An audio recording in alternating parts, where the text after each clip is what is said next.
All right, guys, welcome to another episode of The Buff Show. Today it's me and Austin. Yeah, happy to be here. Yeah, what are we covering today? So this one, I'm excited for it. Yeah. It's a question that a lot of our clients have, and it's kind of hard to articulate right in the moment because there's so many options. But so what do we advise or what do we do when someone needs to sell a house, but buy a house in that same time frame so they're not homeless? Right. So we call it the buy-sell combo. So the buy-sell combo, and tons of people the only people that aren't going to fall into this are the first-time home buyers, but everybody else that changes houses, which you do it quite frequently throughout your lifetime, is going to have to face this. And there's a number of ways that you can go about this. So we're highlighting all those options. Yeah. And there's good ways, better ways, and best ways. And there's a few poor ways. So we're going to cover all of those because I've seen it been worked around a bunch of different ways. So there's basically two overall ways that you can buy and sell a house. So option one is you have your house, you're living there, and you want to upgrade, downsize, whatever it is you want to do. You want to get another house. So option one is you just can qualify for both. And that's the best way, really, because you can stay living in the house you're at while you go ahead and buy this other house. You know the loan terms, the purchase price, everything on the house you're buying. You buy it, then you move into it. And then with the house that you lived in, your old house, you can then sell or rent it. Yeah. We're big proponents on renting it out if you want an investment property. If you can afford it and the numbers make sense, it could turn into a great rental property, or you can go ahead and sell it. Yeah. So the pros to option one, and again, not everybody can qualify for two homes at once. That's your debt to income has to be pretty good for that to happen. So from your experience, I'm guessing more people than not need to sell that first one before they can do the second. Yeah, I would say probably 80% need to sell. Okay. And then others have enough funds and income to be able to offset that. So a few ideas, if it's close, you could get creative here.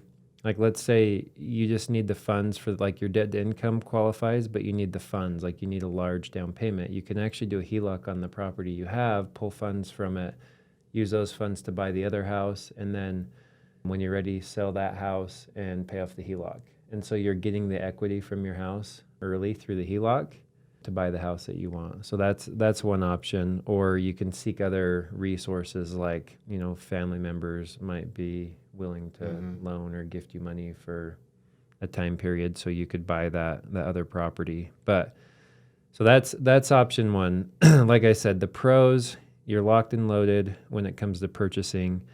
Also, it's a comfortable transition. You're moving from one house right into the other one. You're setting your own time frame, which is really nice. You don't have to deal with a bunch of showings on the house that you're living in when you sell, and then you can take your time and you don't have to find midterm housing. I'd say the only cons are you just don't know what you're going to be able to sell the house that you're in. So if you're banking on a set amount of money to get from that house to apply to the next one. But again, if you were that strapped, you wouldn't have been able to qualify for option one anyways. So yeah. And then the more time you take when selling your house, the price could fluctuate for better or worse. And then you just have overhead. You have more overhead with two houses. So people could feel I can buy that next one. We can take our time and kind of dilly-dally. But what you're saying is the market might shift a little bit if you're not feeling very urgent or don't have urgency in selling it. And you could get caught with not getting as much out of it. Right. Okay. Or it could go the opposite way where you actually get more. It's just hard to say, but you don't have that controlled variable there. Yeah. It's just kind of unknown. So, but it's a great option. If you can do that, that's definitely a good way to go.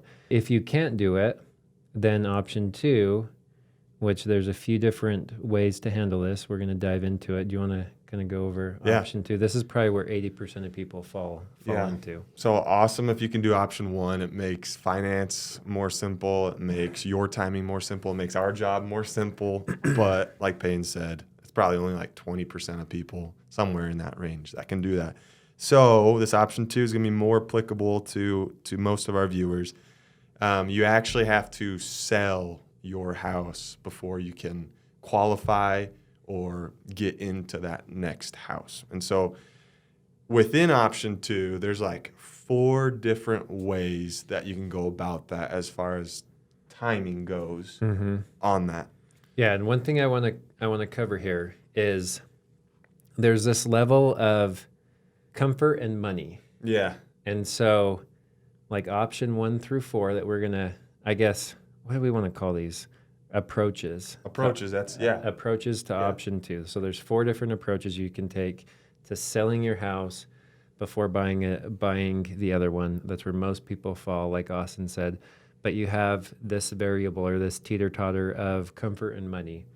So you can go the most comfortable way of like doing it, but you're probably going to get less money. Yeah. Or you can go more uncomfortable and like more work, a little bit more forethought, but then you'll maximize the amount of money you're able to get. So whenever I'm dealing with people in this situation, it's like, what's more valuable to you? The comfort aspect of it or the money aspect of it? So I think there are 4 options, but as you guys listen to them, I think you'll know pretty quickly like which one of these 4 is what you need, what fits your scenario. Yeah. So approach number 1, I dislike this one. It happens a lot, and I get why. It's called the scrambler approach. These are This is not like industry-wide names. This is like paid in late night. What should we call these? Yep. I was just like, this is the scrambler approach. So this happens a ton, and I've fallen guilty to this. Like, you're searching for homes. You're not really looking for a house, but you want to move. Then you see your dream house, and you're like, oh, I want that house. Yeah. You go see it. You fall in love with it, and then you're like, okay, well, now I have to sell my house in order. Well, then you talk to a lender, and they tell you need to sell your house in order to qualify. And you're like, crap, well, let's get our house up for sale. And you just kind of go backwards. So the scrambler approach is you write an offer on another house with a contingency on selling your house. Then you rush to get yours sold. And this works. You're just going about things backwards. So the pros of this might be your only option. As your dream home just came up and you must act quickly. I've seen this work, and I think it's worth a shot because it's your only option, really. Like, at that point, like, you don't have any time. Like, right. That's right. It's your only option. The cons is it's a very emotional roller coaster.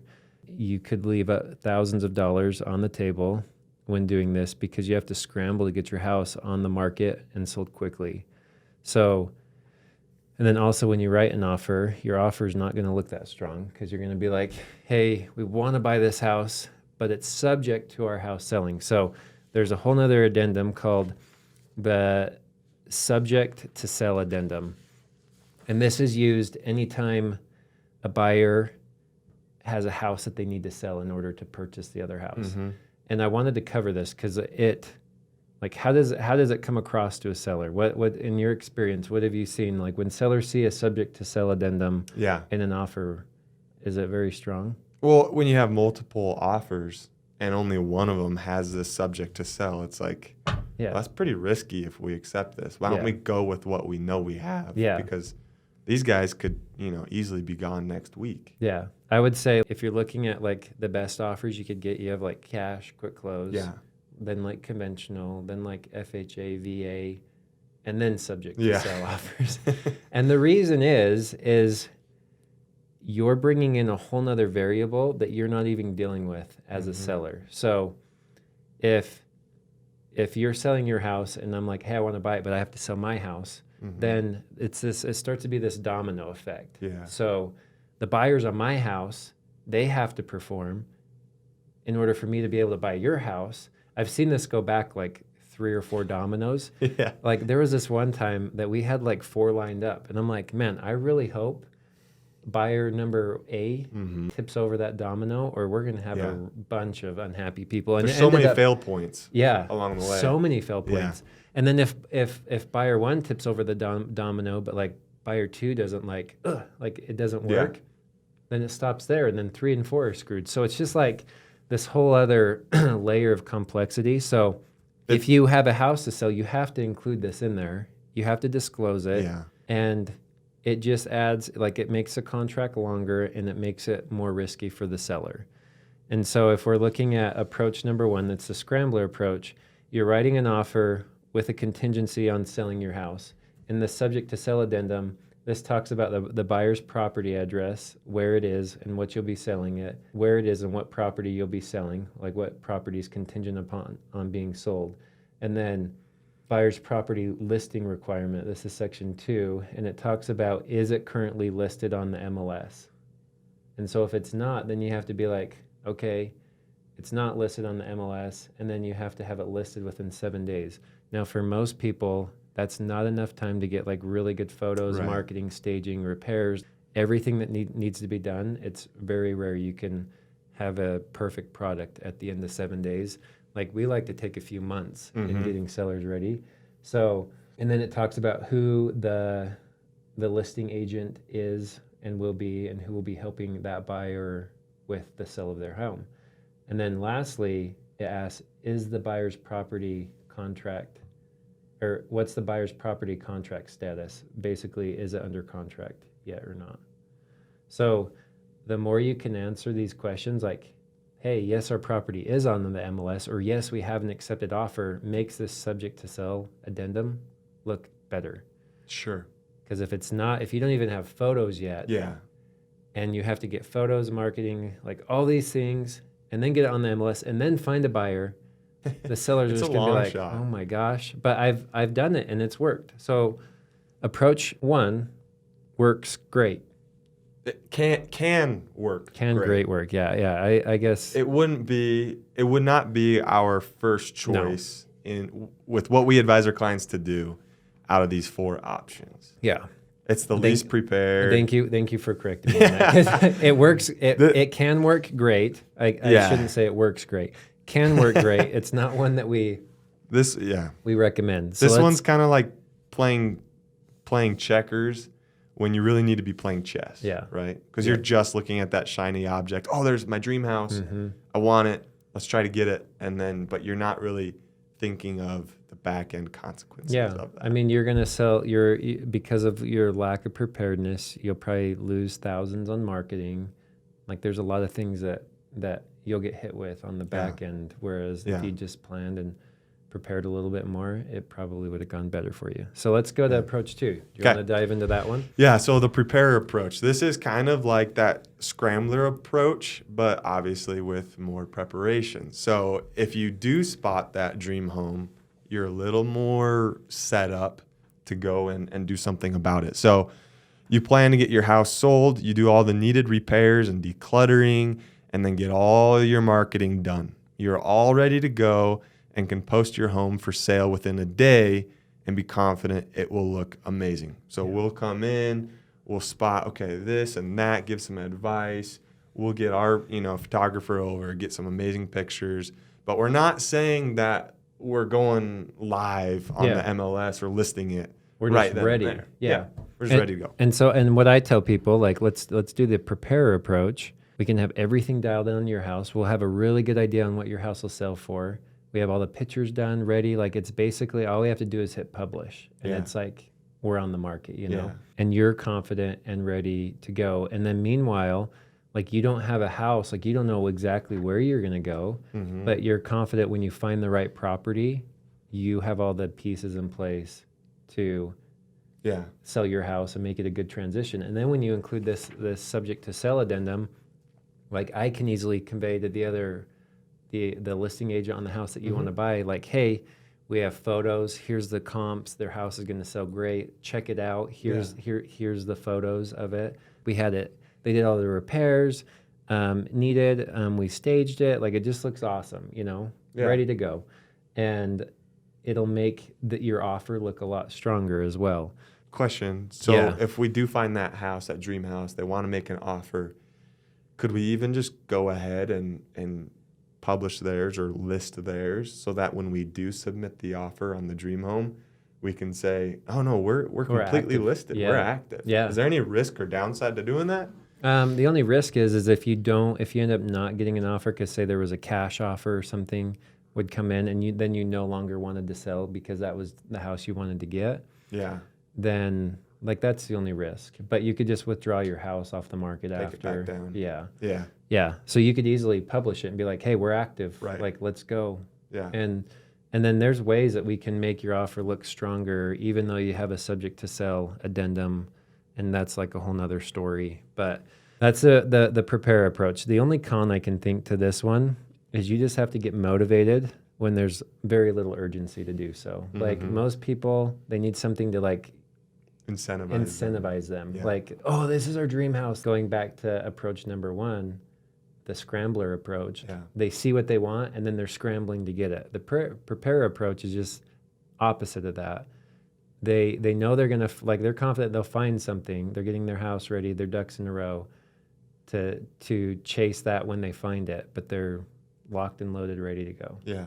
So, okay, approach number 3, the faith approach. Again, these are just names made up by me, but this is another approach. Is you put your house up, so that same scenario as the prepare approach, but this one you put your house up for sale and you start accepting offers without having an offer or a house that you're going to purchase. So basically you're like, I'm going to take offers on our house just with faith that I'll find something I like in the future.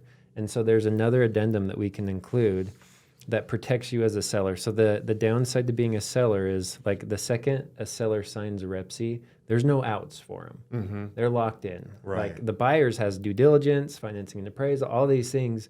The seller, you don't have anything. Yeah. You sign on the dotted line, you're Selling selling the house or you're getting sued. it. Yeah.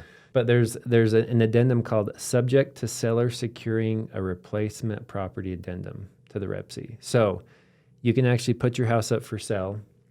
And if you're confident that like, hey, within 30 days, it's very likely I'll find, another house I want to buy, Mm-hmm. you can accept a contract on your house and just put in there this addendum that says, hey, we have 30 days to find a replacement property. If we don't find one, then we can cancel the contract within 30 days Mm-hmm. and just call it quits. Yeah. This is a good approach if and only if the property that you're looking for, that replacement property, is a fairly common property and easily found. Yeah. If you're like looking for a unicorn and you only see 3 a year hit the market, I probably wouldn't do this approach because you can only get a buyer to hang with you for so long before Right. they're like, hey, we want to get into a house. We're not going to wait around for months and months and months while you find a replacement property. I would say like 30 days might be, About how long you can string them along. yeah, maybe a little bit longer. I mean, there's a few cases where the sellers or the buyers aren't urgent and really needing to get into that house, but it's rare. And so if you're a picky buyer, this probably isn't the one for you. no, Right? No. But if you're a buyer that knows there's this subdivision and this builder's throwing up tons of homes that are pretty similar and you want one of these homes, it could probably work for you because you know that builder's going to have a new one ready to go for you pretty soon. Yeah, or maybe you have, or worst case scenario, we could move in with grandma and grandpa or whatever, or family members, and you have like a plan B in case you don't find something like that. Could be a good way to handle it too. Do many people do that? Do you see them moving in somewhere temporarily? Mm-hmm. Yeah. Yeah, I've seen that quite a bit. So the pros to this is the terms and conditions on the house you'll be selling. Like you have a buyer secured, you know the purchase price, like you have a contract there. And now that contract could change with due diligence and appraisals and stuff like that, but it's one step further. Then when you send this over on the property that you're trying to buy, the subject to sell, because you're going to need to include that in there, you can actually check, like, hey, we have an accepted offer on our house. It's under contract. Mm-hmm. And then you just want to make sure you're matching the dates on the house that you're selling with the house that you're buying. So the house that you're selling is the dates. So say due diligence, they're a few days before the house that you're buying. So if the buyers back out on your house that you're buying, you could still back out on the house that you're trying to purchase. So or the house that you're selling offset by a couple days. Yep. All the different deadlines that we set. Yep. So you have protection there. Yeah. And so, yeah, there's a lot. Try not to get lost in the weeds. Like that's what we're here for, is to help you with all the logistics. But there are ways to do this. And that's why we're shooting this podcast, so that you guys can get familiar with your options and everything. So the only cons I can see with this option, the faith approach, is you'll get less interest in your house, since it's not a guaranteed purchase for the buyer on your house. So some buyers need to move in 30 to 45 days, and they don't have the ability to give you, a 60 to 90 day closing, because you need 30 or 60 days to go out and find a house. So you might cut your buyer pool in half. They might come do some showings, but as the agent is explaining more about the house to them, you may get some buyers saying, we'll just go find something that's ready for us right now. Yeah. Well, and to be fair to all the buyers, I would post on the MLS, hey, this house is subject to seller finding a replacement property. We need X amount of days or weeks or whatever to find a house. Say that up front. Yeah. So we're not wasting people's time as they're looking into like the house and all that. Sure. So that is the faith approach. Yeah. The fourth one is, it's the most aggressive of the four. Payne's calling it the go for it approach. I'm calling it the all in approach. Yeah. This is when you sell your house ahead of time and find some short-term housing in the midterm. Then you are locked and loaded when the time comes to buy something. This will make you look the best as a buyer on your new home, but will be the most uncomfortable as far as moving twice when you're selling your current home before you have that next one. So there's more sacrifice involved with this one, but you're going to look really good for that next purchase. Yeah, because you don't even need to use the subject to sell addendum. Yeah. Like the property's already sold. The pros to this one, this is a great one. The pros are you're locked and loaded when it comes to buying a house. You know all your finances. Yeah. Like all the fees are paid on selling your house. Like your net, you have everything there. You're just ready to go. Yeah. There are some cons though. So the cons I would say is you have to find midterm housing. So whether that's living with family or renting a place, or I've seen people move into trailers, like whatever it is. You've had clients like move into Airbnbs, right? For like a month or two. Yeah, like that's true. So that's like another option. Yeah.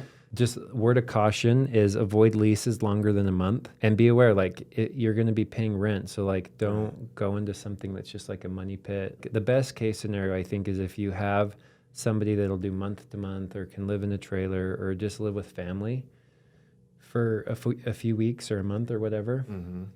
That's really good. And then just be careful not to get out of the market too long. I've seen people get out of the market and then they're trying to get back in, but they wait 6 months, a year. And then at that point, when the market was I guess it's a good thing if the market's going down. Yeah. But the market can change so fast with interest rates or pricing to where it can actually price people out of the market. Yeah. I can see this one being kind of a trap because no one likes moving, right? So you move to that midterm rental, you get all settled in finally, things unpacked. So you don't have a ton of urgency to find that next purchase. Yeah. Before you know it, a year went by. Right. And now housing prices are even higher with how much appreciation we get here in Utah. Yeah. So I would, just be careful. I've helped quite a few people do this when they build. This is a very common one when you build, because they needed the equity from their house, and the build job required a lot of that up front. So they had no other choice but to sell their house and then move into a rental.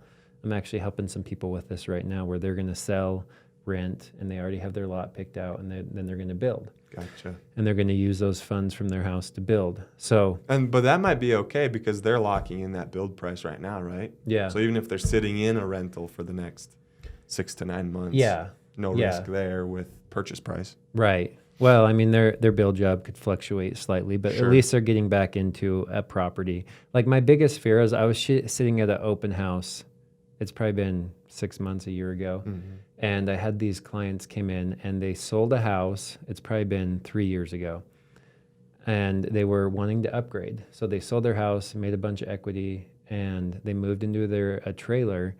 And then they tried to get back into the market. This is when it was really hot, like just tons of offers. And they were strong buyers. Like they had cash locked and loaded, ready to go.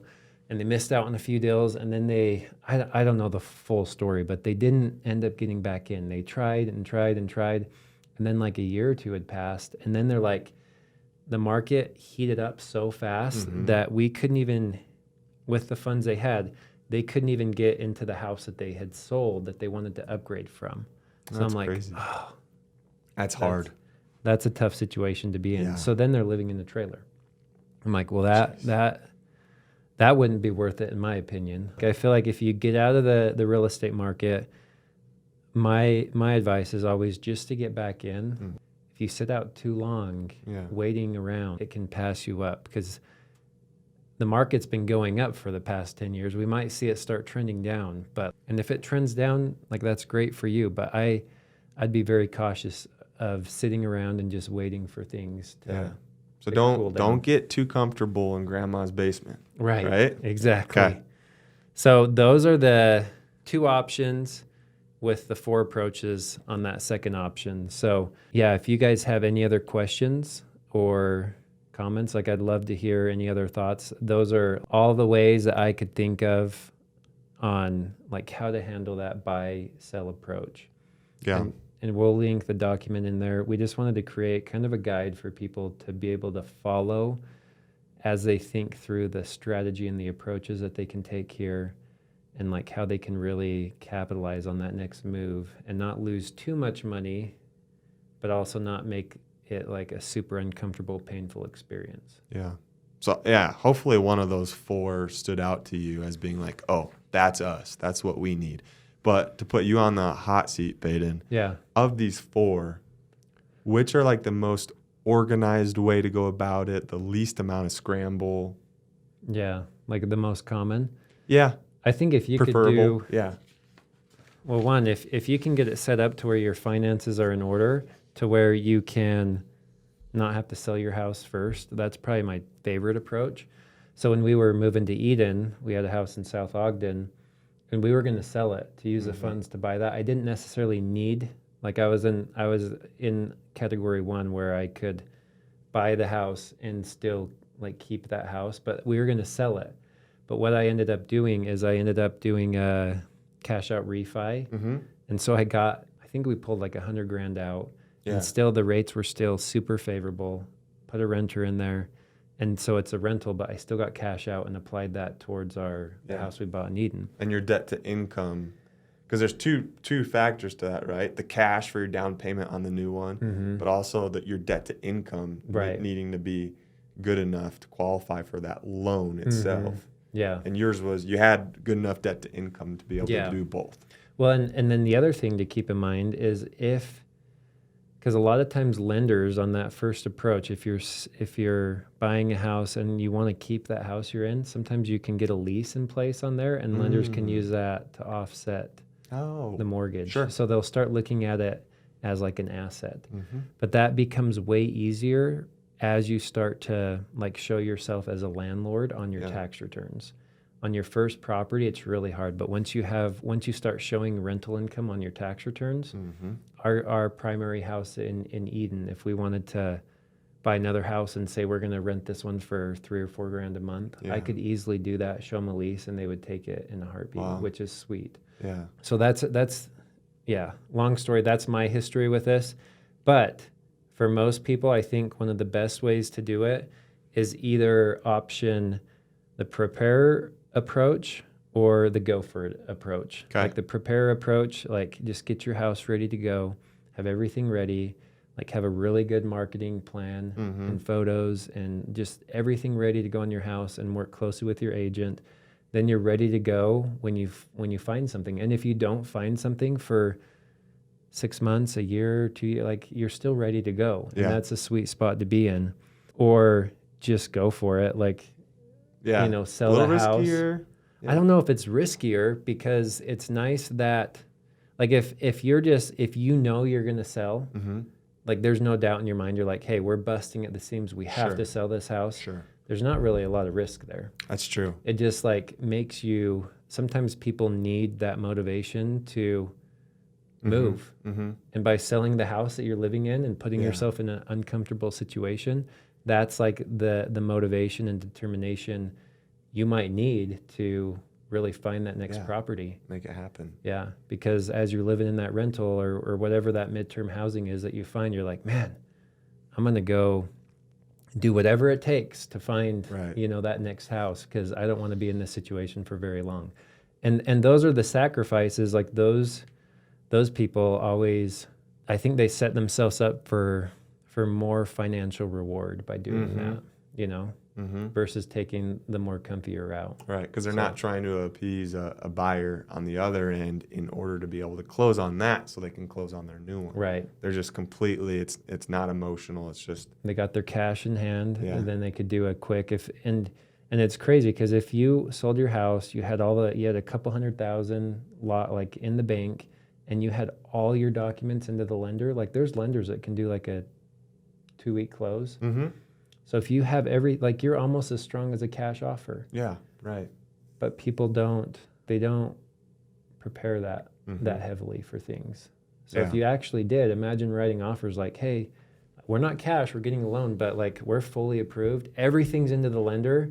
We just need an appraisal on the house and to do a quick inspection, you know? Yeah, And then 2-week close. Like that Sure. that's a strong spot to be in. So so Yeah. either prepare approach or the all-in to approach. go for it. I personally like the prepare approach the best just Yeah. because then you're only moving once. Right. I mean, it's the least amount of work, but again, you might not get the most financial gain because you're trying to cater to your buyer so you can But- close. But like time's money. So if you're moving twice Right. and organizing a house twice, or you're like, older and it's Yeah. just hard, or Yeah. Yeah, I think the prepare approach will relate to most people. Like Right. just get ready and have your ducks in order and just get prepared and then you'll be ready to go. Yeah. So, well, hopefully this answers a lot of your questions and gives you kind of an outline, a map to run through that buy sell process. We're more than happy to help you out with this. So feel free to reach out as you have questions that come up, and till next time. Thanks.